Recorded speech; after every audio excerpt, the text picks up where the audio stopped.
네, 은혜로운 섹터 장은혜입니다. 지지부진했었던 카카오 그룹주 일제히 동반 상승세 잘 그려주고 있는데요. 어떤 이야기였는지 자세하게 살펴보도록 하겠습니다. 어제 오픈 AI와 손을 맞잡게 됐죠. 동반 강세 오늘 잘 나오고 있습니다. 이 와중에 카카오뱅크의 슈팅이 눈에 띄는데 왜냐하면 호실적을 발표했기 때문이죠.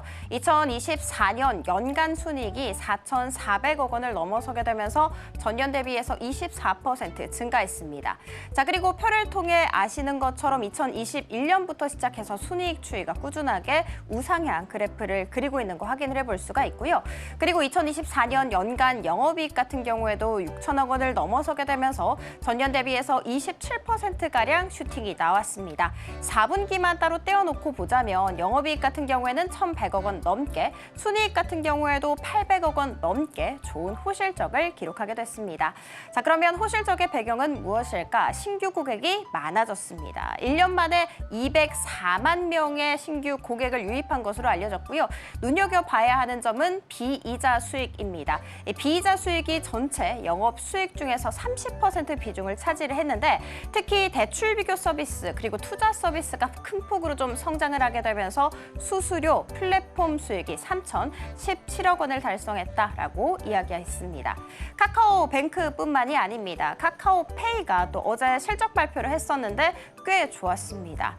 일단 4분기 영업 손실이 330억 원이었습니다. 그렇지만 티맵프 관련 손실을 제외를 하게 된다면 적자폭은 축소된 것이고요. 특히 우리가 눈여겨봐야 하는 점은 카카오페이의 자회사 카카오페이 증권입니다. 사상 처음으로 분기 영업 흑자를 기록을 하게 됐는데 업계에서는 예상보다 훨씬 더 빠르게 흑자 전환하는데 성공을 했다라고 평가를 하고 있고요. 뿐만이 아니라 해외 주식 거래 대금이 증가세를 보이기 시작하면서 그 훈풍 그대로 받아가서 주식 거래액이 17조 3천억 원을 달성하게 됐습니다. 이 수치 역시도 역대 최고치라는 점 체크 도와드리도록 할게요. 그래서 호평 일색입니다. 증권가에서는 올해 2분기 영업이익 흑자 전환될 것이다 라고 예상을 하고 있는 상황이고요. 교보증권 같은 경우에는 목표 주가를 31,000원에서 33,000원으로 올려 잡았는데 카카오페이가 오늘 장중 한때 13% 이상의 슈팅이 나오기 시작하면서 교보증권이 제시를 했었던 33,000원을 웃돌았다라는 거 체크. 자, 그리고 카카오뱅크까지도 오늘 장중 한때 8% 이상의 상승세를 잘 그려주기도 했습니다. 자, 두 번째 이야기 들어가 보도록 할게요. 금융감독원장이 IPO 기업들에 대해서 회계심사 강화를 좀 요청을 하게 됐습니다. 이렇게 이야기를 한 이유는 파두 사태, 이걸 좀 재발하는 걸 방지하기 위해서예요. 자, 그러면 파두 사태가 무엇일까? 2023년에 파두라는 반도체 기업이 있는데 이 기업이 기술 특례 제도를 통해서 코스닥 시장에 상장을 했습니다. 그런데 여기에서 문제가 됐던 것은 매출이 좀 급감했다는 사실을 숨긴 것이죠.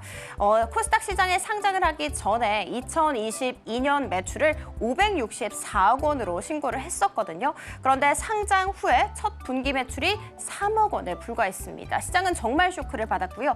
주가는 더 큰 쇼크를 받아가게 되면서 급락세가 펼쳐진 바가 있었죠. 파두 사태로 인해서 상장 예정 기업의 매출 부풀리기 논란이 크게 불거진 바가 있습니다. 자, 그리고 한 개 기업 같은 경우에는 사실 상장 폐지를 좀 피하기 위해서 회계 분식을 저지르는 경우가 있다고 합니다. 허위 또는 가공 매출을 통해서 회계 분식을 하고 그리고 문제가 되는 것은 적발된 사례가 좀 증가하고 있다라는 부분이겠죠. 허위 매출 흐름도를 한번 살펴보시면 상장사 A가 판매를 하지도 않은 제품에 대해서 마치 판매를 한 것처럼 꾸며서 일단 허위 세금 계산서를 발행을 합니다. 그리고 이 특수 관계자를 통해서 거래처에게 판매 대금을 먼저 줘요. 그리고 이 돈을 받아든 거래처 같은 경우에는 상장 회사에게 다시 받았던 돈을 돌려주는 이런 구조를 통해서 허위 매출, 과장, 부풀리기 이런 일들을 하고 있는 것입니다. 당연히 없어져야 하는 일이겠죠.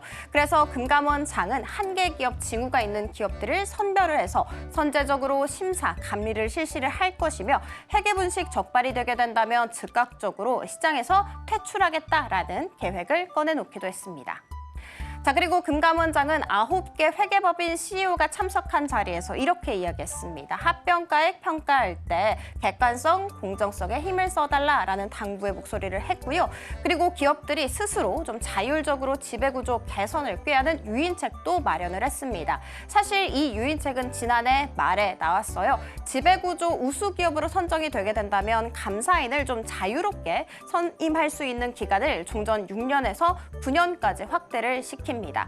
자, 그리고 금감원장은 이것과 관련해서 그러니까 우수기업 선정과 관련해서 개선을 위한 노력도 역시 평가에 반영할 것이다 라는 코멘트를 했다는 점 체크해드리도록 하겠습니다. 자, 국내 테마 탑3입니다. 먼저 로봇으로 준비를 했습니다. 샘 알트먼이 어제 방한을 했었죠. 한국과 로봇 사업 이야기하기를 원한다라고 이야기를 했고요. 또 두산 로보틱스가 태국의 한 로봇 기업과 MOU를 체결했다라는 소식까지 상승세를 잘 됐습니다. 클로봇과 해성 에어로보틱스 같은 경우에는 오늘 장중한때 상한가 터치하는 움직임 보이기도 했고요. SP 시스템즈 역시도 오늘 장중한때 24% 이상의 슈팅 나오기도 했습니다. 자, 그리고 다음 살펴보도록 하겠습니다. 2차 전지이고요. 한국판 IRA라고 불리는 세액공제 직접 환급제 도입과 관련해서 논의가 좀 진행 중이라고 합니다. 자, 그리고 간밤 미국 시장에서 미중 무역 갈등이 좀 완화되는 게 아니냐라는 낙관론이 퍼지게 되면서 간밤 미증시에서 전기차주 동반 강세 잘 보였었죠. 이와 같은 이야기 그대로 받아가게 되면서 삼성 SDI와 또 LG 에너지 솔루션과 같은 기업들이 오늘 5% 안팎의 강한 슈팅 나오기도 했고요. 금양 같은 경우에도 오늘 장중한때 12%까지 치솟기도 했습니다. 양자 암호 살펴보도록 하겠습니다. 삼성전자가 갤럭시 S25 시리즈의 양자 내성 암호 기능 최초로 탑재한다라는 소식 받아가게 되면서 일부 종목들이 상승세 보였고요. 그중에서 아이윈 플러스라는 종목은 오늘 장중한때 상한가를 터치하기도 했다는 점 체크해드리도록 하겠습니다. 자, 지금까지 은혜로운 섹터 함께 살펴봤습니다.